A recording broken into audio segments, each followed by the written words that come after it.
Le premier, évidemment, sur les pièges à éviter, parce que c'est vrai que par rapport à ce tsunami, si je puis dire, pour l'ensemble des marques, avec l'arrivée de cet Uber consommateur, il y a eu beaucoup de choses qui ont été faites et dites.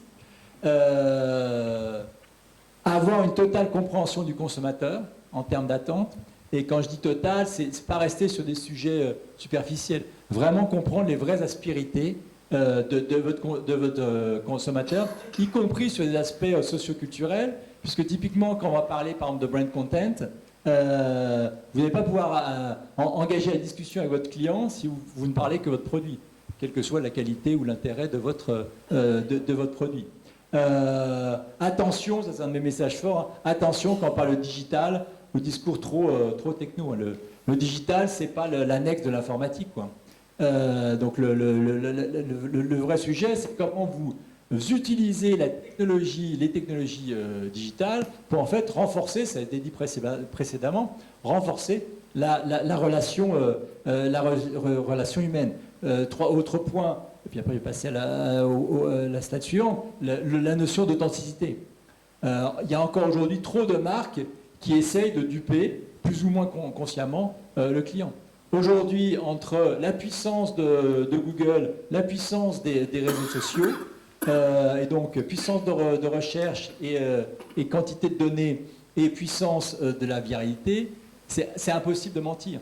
Un jour ou l'autre, ça va ressortir.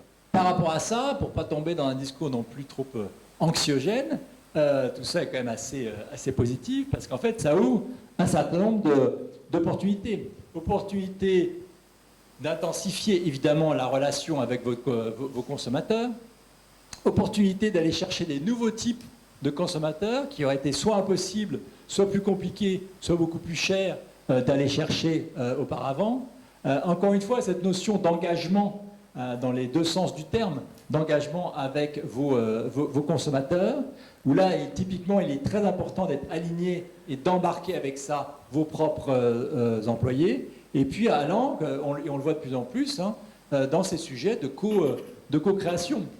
On le voit évidemment dans le domaine économique, vous le voyez aussi dans d'autres secteurs, si je puis dire, dont je n'ai pas parlé jusqu'à maintenant, notamment le domaine politique. Dernier point, donc, en termes de guidelines, encore une fois, sans vouloir me répéter, toujours partir de l'insight. Attention aux préjugés, etc.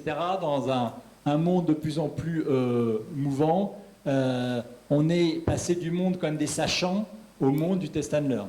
Et ça, je parle notamment pour les entreprises d'origine industrielle, c'est pour l'avoir vécu chez Renault et plus récemment chez d'autres clients industriels, c'est un vrai shift. Ne pas reproduire des schémas classiques. Faut vraiment revoir ses cours, si je puis dire, en termes de marketing. Typiquement, adapter le discours et la stratégie par rapport aux différents outils. De plus en plus, mais vous le savez, aller de plus en plus dans du marketing relationnel, ça c'est clair, mais au-delà de ça, du marketing expérientiel.